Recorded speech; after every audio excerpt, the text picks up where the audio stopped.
우리가 룻기서 3장 그리고 지난 몇 주 동안 룻기서에 있는 말씀들을 우리가 쭉 살펴보았는데 룻기의 주인공인 그 나오미와 그 룻이라고 하는 두 미망인 여인은 남편, 자녀 이런 모든 것을 잃어버린 여인이라고 하는 그런 공통점을 가지고 있고 그래서 이 두 주인공의 특징은요, 비어있는 여자다.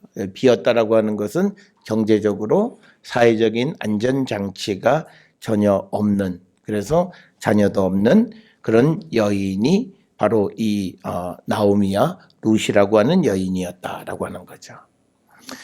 그래서 우리가 이 룻기서는 우리가 5월달 되면 각 교회에서 부부간의 또는 고부간의 어떤 그 사랑을 나타내는 것으로 우리에게 보여주는데, 그것보다 더 넘어서서요, 비어있는 사람들의 삶을 어떻게 채워주는가라고 하는, 그래서 단순한 어떤 가정의 고부간의 갈등을 해결해주는 그런 말씀이 아니라 우리 사회가 여러 가지 이유로 인해서 비어있는 삶을 살아가는 그 빔을 어떻게 우리가 채워줄 수 있겠는가라고 하는 그 모델을 우리에게 제시해 주는 것이고, 어쩌면 이것은요, 우리가 하나님께로부터 우리 사회가 앞날에 우리가 지향해야 하는 그런 목표이기도 합니다.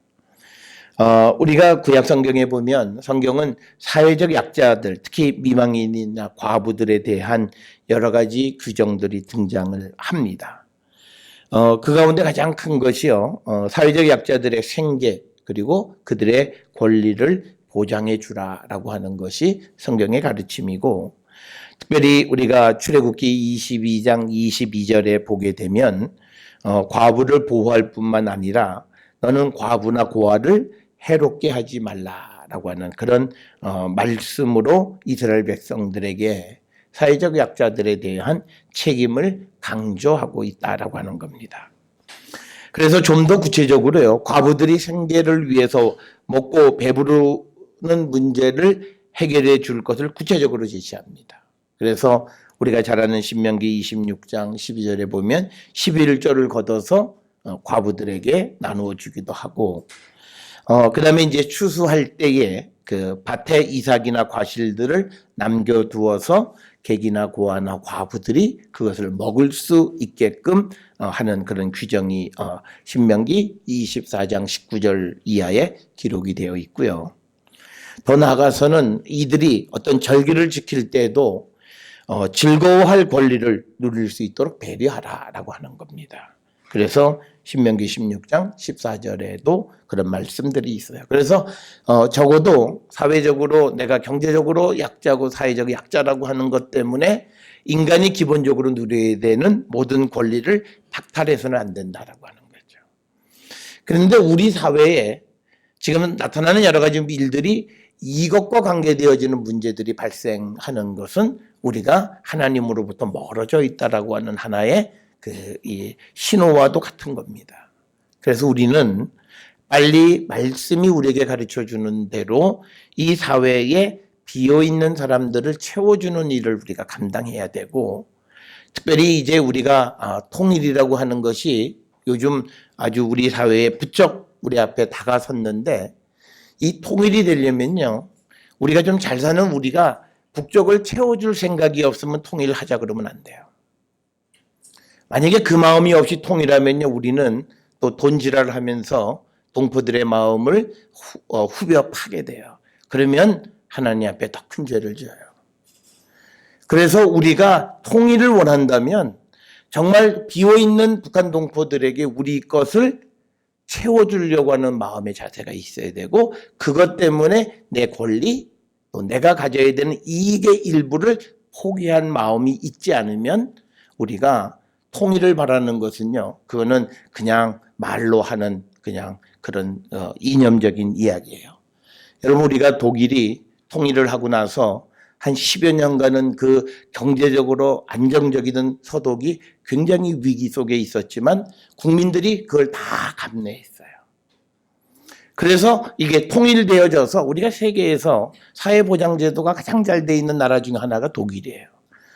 그래서 우리 한국 분들 가운데서도 독일 시민권이 있는 분들은 그거 포기 안 해요.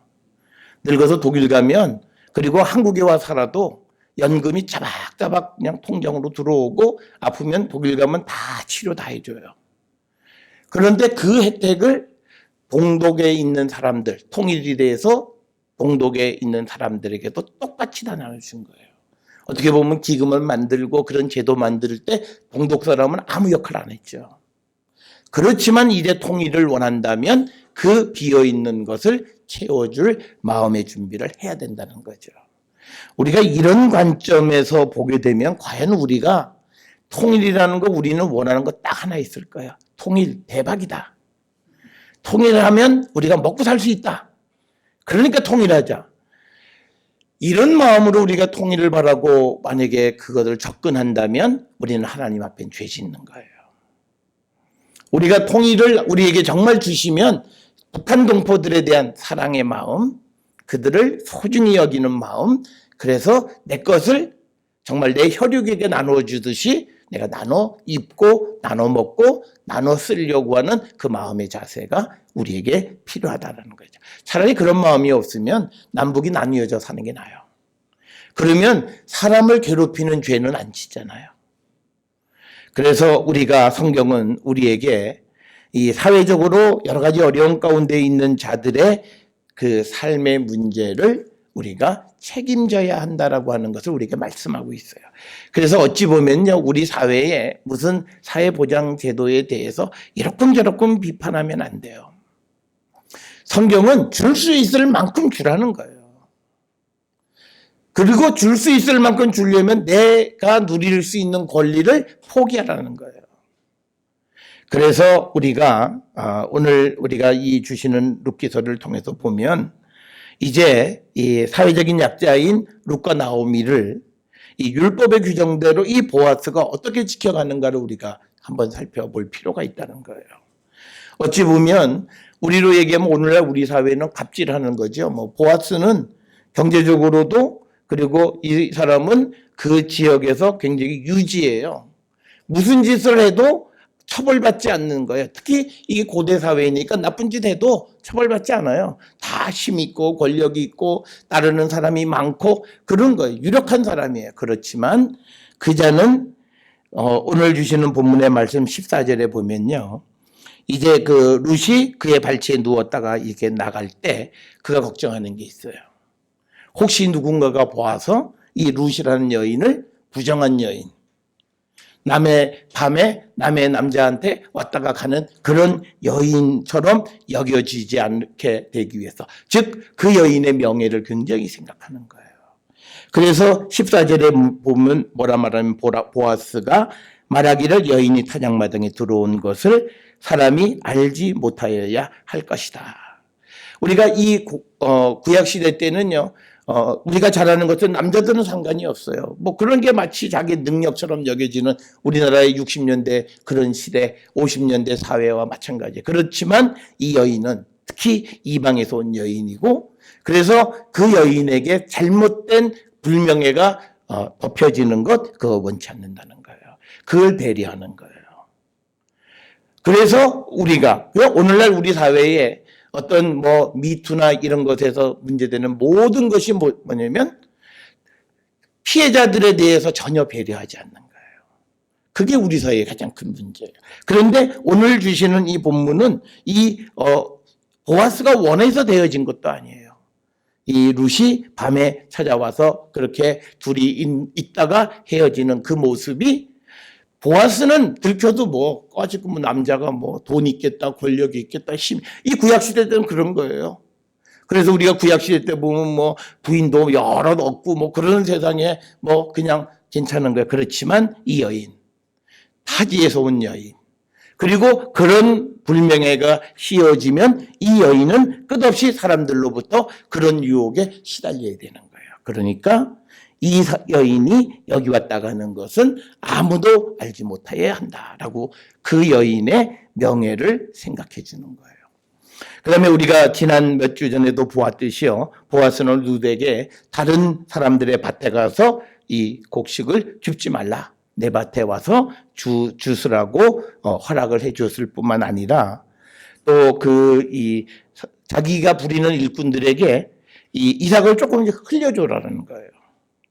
그러니까 뭐냐면 남에게 나누어주고 남을 도와주는 건 자기 희생이에요. 우리가 요즘은 팔고 갈 때 곡식을 베면 이게 기계로 해가지고 날곡 하나도 땅에 안 떨어져요. 다 볏짚까지 그냥 싹 가져가요. 그게 다 돈이에요. 그런데 오늘 주시는 이 본문에 보면 그게 아니고 자기 것의 일부를 흘려주는 거예요. 먹고 살게 해주는 거예요.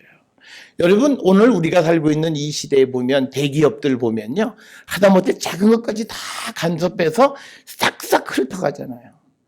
뭐 자본주의에서 그게 어떠냐? 뭐 물론 그런데 그건요, 인간의 기본적인 사람에 대한 배려의 마음이 없는 사람이 아닌 거예요. 아주 이게 뭐 강단에서 말하기는 좀 그렇지만 사람이 아닌 거예요. 자기만 생각하는 거예요. 그래서 누군가는 먹고 살 수 있도록 내버려 두고 누군가는 이 일을 통해서 살아갈 수 있는 길을 열어주는 그 배려의 마음이 없는 사회. 그게 우리가 오늘 직면한 가장 큰 문제라고 하는 겁니다. 뿐만 아니라 이 보아스는요, 17절에 보면 시어머니한테도 빈손으로 가지 말라고 보리를 6번 베어주는 거예요. 그러니까 상당한 양의 곡식을 주면서 이제 이 여인에게만 관심이 있는 것도 아니고 그 여인 뒤에 있는 시어머니에게도 그 여자가 먹고 살 수 있도록 배려하는 거예요. 그러니까 이 보아스는 룻이라고 하는 여인을 알게 됨으로 인해서 줄줄이 이어진 손해가 막심해요. 아마 우리가 누군가가 결혼을 하려고 하는데 이게 나중에 처가가 될 사람들 뒤에 보니까 이게 딸려있는 식구가 20여 명 되고 이거 먹여 살리려면 그러면 안 한다 그럴 거예요. 여러분, 우리가 나중에 보면 룻기서 4장에 보게 되면 어떤 사람이 이 룻에 대해서 권리를 물을 사람이 있었는데 그 사람이 포기해. 이유가 뭐냐면 내 재산 손해보니까 간두겠다 이거예요. 여러분, 우리가 하나님의 백성으로 살아가는 건 그거예요. 여러분, 예수님이 우리에게 말씀하시는 건 뭐냐면요, 죽으라고 세상에 보내세요. 우리를 살라고 죽으면 산다는 거예요. 그런데 우리는 예수 믿고 살려고 해요. 그게 우리가 근본적으로 잘못되어져 있는 신앙의 모습이라는 거예요. 그래서 오늘 우리가 주시는 이 본문의 말씀을 통해서 우리는요, 우리 주변에 비어있는 사람들을 채워주는 일, 우리의 몫이에요. 다른 사람의 몫이 아니라고 하는 사실을 우리는 꼭 기억을 하셔야 됩니다. 그래서 이 보아스는요, 이 미망인인 룻과 나오미를요, 막대하지 않아요. 굉장히 관대하고 굉장히 귀품 있게 그 여인들을 대접해요. 우리에게 이 자세가 필요합니다. 우리 한국 사람들이 특별히요, 강한 사람한테는 약하고 약한 사람한테는 강한, 그래서 나보다 약하다고 생각하면 함부로 대하는 그 모습, 그건 굉장히 하나님 앞에 바람직하지 않다라고 하는 겁니다. 그래서 우리가 서로 베풀고 살아가는 자들이 되어야 되는데요. 그러면 나만 손해지 않냐? 그거 아니에요. 우리가 예수께서 우리에게 하시는 말씀이 남을 대접하면 네가 대접을 받는 거고, 그리고 네가 누군가를 용서하면 하나님이 널 용서해 줄 거라는 거예요. 그러니까 결국은 우리가 세상을 살아가면서 누구에게 베푸는 건요, 하나님한테 마치 돈을 빌려주는 것과 똑같아요. 하나님한테 투자하는 거예요. 하나님한테 투자하면 하나님은 안 망하세요. 그러니까 무슨 다른 은행은 투자해도 망하기도 하고 하지만 하나님에게로 우리가 투자하는 것과 같다. 성경은 그렇게 우리에게 이야기를 합니다. 여러분, 그래서 우리는 사회 구성원 사이에 관대하고 배려하고, 그래서 사회의 어려움을 같이 우리가 어깨를 나란히 하고 나가야 되고, 있는 사람은 없는 사람들을 채워주는 일을 해야만 합니다.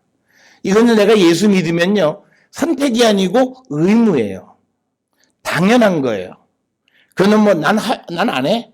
그게 아니에요. 내가 예수를 믿고 교회를 다닌다고 하면 그거는 우리에게 주어져 있는 의무사항이에요. 예수님 우리에게 그렇게 말씀하셨기 때문입니다. 그래서 서두에서도 말씀을 드렸듯이 우리가 이제 통일이라고 하는 큰 선물이 우리에게 주어지면 우리는요, 우리가 북한 동포들에 대해서 채워주려는 그런 마음의 자세를 가져야만 합니다. 그리고 그 자세를 가지고 살아갈 때 하나님은 우리가 그들을 도움으로 인해서 우리의 비어지는 곳간을 또 다른 방법으로 하나님 우리를 채워주세요. 그래서 우리가 그렇게 우리의 권리와 이익을 포기하고 누구를 도와줄 때 우리 사회가 하나님 보실 때 아름다운 사회가 되고 그게 미래가 있고 희망이 있는 사회다.